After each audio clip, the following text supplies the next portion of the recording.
Hello again, everyone. I'm Bill Scott from the Wisconsin Radio Network, and I'm joined by Bill Pollock, the sports director from MissouriNet.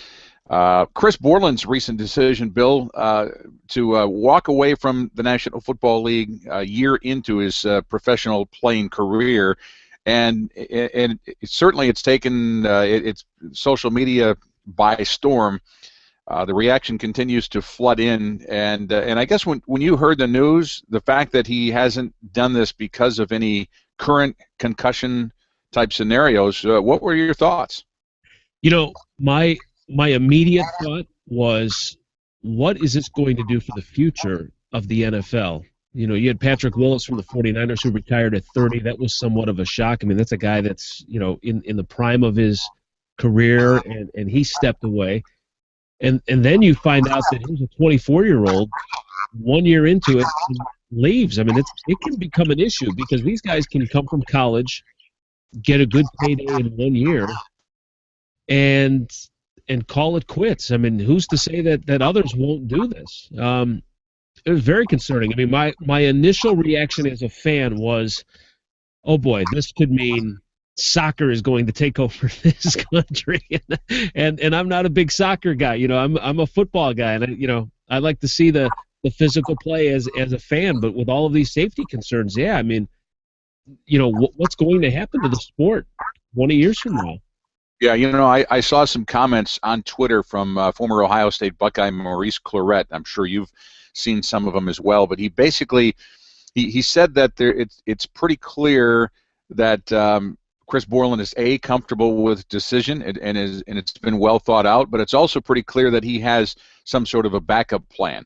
And Clarett, basically said that there are a large population of the players in the league today that don't have a backup plan in terms of a degree or what they want to do. They're kind of rushed through college football, and then they get into the NFL, and they need to make the money because otherwise they have no other plan to go to. And I thought those comments were interesting, and I think there's a lot of truth to that. I think this decision by Borland is not necessarily going to affect current players in the league today. They all respect Borland's decision, but I don't think anybody's going to turn around and say, well, Borland feels this way. I think they all know the risks, but I think that at this point in time they're there for a reason. The money is too alluring to them. But I do think that the effect is going to be on mom and pop back at home. It's a continual effort as far as the education process is concerned to basically tell parents that, hey, these are the risks, and it's up to you to decide whether you want your child to play football or whatever other physical sport there is out there, hockey, anything else along those lines. And I think, believe it or not, you mentioned soccer, but I think soccer is coming into this because of the headers involved. I know there's a lot of parents that won't allow their children to do headers because of the concussion risks involved there as well. But again, I think this is just another thing that's giving parents food for thought about whether or not they want their child to go into a contact sport like football. Yeah, absolutely. In terms of the sport of football, whether it's colleges or even the NFL, I think you can only do so much in developing a person and trying to coach them or lead them into a life plan. I mean, that's individual stuff. I mean, that's you and me, planning out how we want things to go. And so I understand what Maurice Clarett is saying, but he's kind of putting that onus on colleges and universities. And look, they've got these football programs, and they're going to get athletes, and they're going to get kids, and you're going to get kids from all ranges that come in there, and some that have bigger goals and bigger plans, and other kids that are thinking, hey, this is my chance to make it as an NFL player. I don't think you can put that onus all on the NFL or universities. I mean, that comes down to each individual person. What I think the NFL needs to do is they need to look at this, as I said, 20 years down the road, and they need to say, all right, what can we do to sustain our business? We've got to change the way that the game is played, that the way that the game is viewed. I'm losing track of the word, but the perception of the way the game is played, the violence. I mean, the game of football has changed the way they hit as they've added more equipment, as they've done more things to help with helmets. they've used them as weapons. And, when you and I grew up playing football, and we all kind of played some sort of organized sports, or you were never taught to lead with your head. You were taught about that. That could lead to paralysis and spinal injuries. And these guys constantly put their head down and leading with the crown. Now they're trying to change some of that.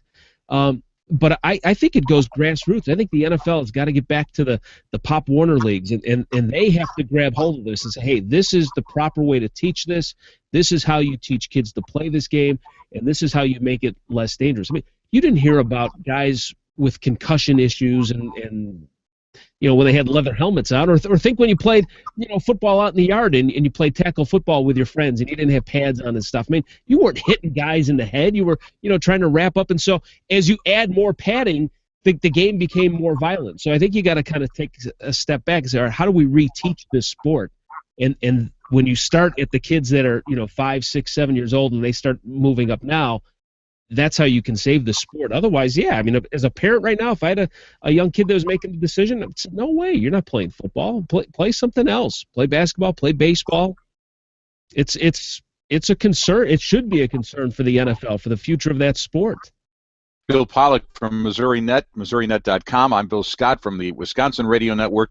Bill, I think it's a great point, and I think in the short term, I think the NFL in particular has to practice what they preach. I think the National Hockey League and college hockey, I think they've taken steps to get away from head contact, and they've made the penalties very severe for those that offend, and I think concussions in those leagues, both collegiately and in the NHL, have gone down.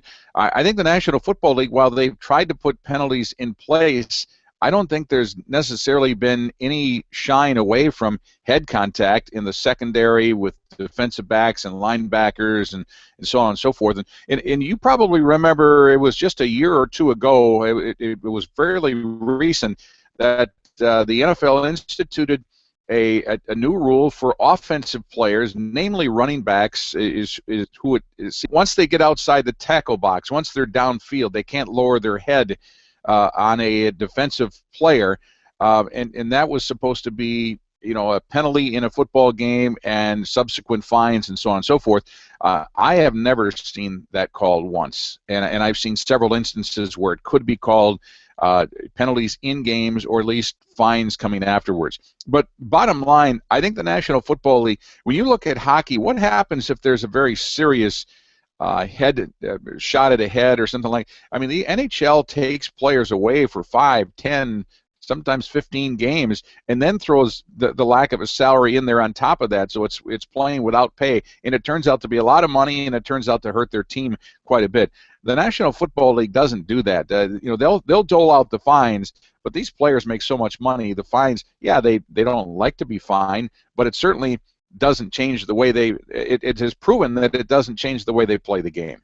No, absolutely. And the thing too, from an owner's standpoint, is I think where they're missing the boat here by not being as strict as, say, the NHL is. They look at this and say, all right, these players are a product, and you look at fantasy football and how big that is. People are watching football because of their fantasy teams, and they want to see these players, and that's why you can have somebody on the West Coast that's cheering for the New England Patriots, or vice versa, because they want to watch specific players. And if you're taking out a big heavy hitter, or you're suspending a running back because he put his head down, well, that takes away from your product, and that's very short-sighted from the NFL. You've got to start changing the culture.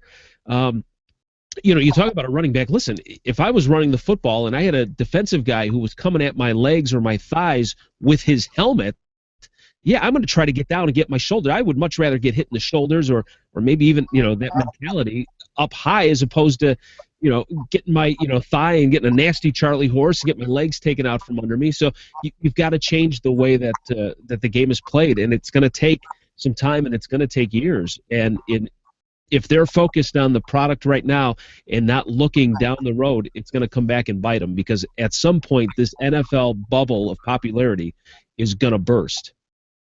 I have already heard rumors that Chris Borland might go into coaching and possibly hook up with Brett Bielema at the University of Arkansas, who was his college coach at the University of Wisconsin.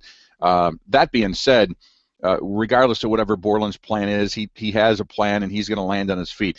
But this has created such a firestorm, but it's one player walking away from the game in the National Football League after just 1 year without any concussion-related symptoms or anything along those lines. So I ask you this.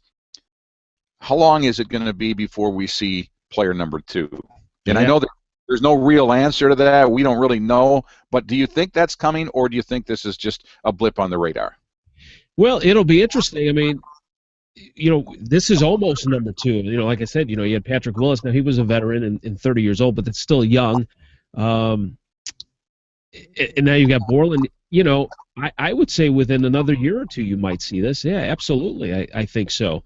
But you might see from a guy, though, that has maybe taken a couple of hits and maybe starting to feel the effects. I think some of these guys now, and this, I'm painting this with a broad brush, but a guy will get dinged up and another guy will get dinged up, and it kind of takes them a little while to get back, and they kind of stick it out, and they try to come back, and they go through the rest and all that. But you might see one of these guys that gets dinged up like this, has his bell rung, has a concussion, whatever you want to call it, and is out 3 weeks, and he might say, you know what, forget it. This is, I've gone 3 weeks. I'm sitting in the dark at home, and I can't focus. And this is just from one. That's it. I'm done. I mean, you might see guys do this in the middle of the season. We just got to wait and see. It's very fascinating, though. Thought it was interesting. Tom Crabtree, a former Green Bay Packer, special teams extraordinaire and tight end. He's been a journeyman in the league and is currently an unsigned free agent at the moment. Lives down in Florida, and he was asked about this yesterday by an area newspaper reporter from the Journal Sentinel in Milwaukee, and one of his responses I thought was really interesting. He said, if current players aren't thinking about this, he said, then they're absolutely crazy. He said, don't think there's not a minute that goes by when I forget a name, or I forget to do something, or I can't find my car keys and I need to get someplace, that I don't think about concussions and what this game is doing to me and what it might be doing to many other people.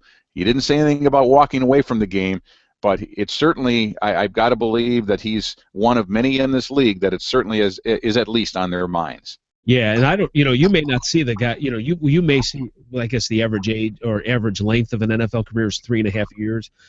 You may not see guys playing 8, 9, 10 seasons anymore. I mean, you might see the really good players, kind of like Barry Sanders, where you might have a guy that plays 5 years a superstar, and you expect them to continue to go, and they may just walk away from the game. So, with the amount of money that they're getting now, there isn't a need for those guys to play 10, 11, 12 years anymore. So you may see shorter-term careers, even more from the superstar players.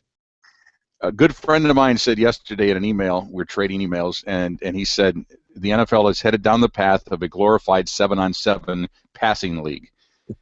I told him in response to that, I said, you know what, I don't think we're going to see that in our lifetime, maybe down the road. What do you think? It's possible. I mean, the game could evolve. I don't know. That's an interesting fact.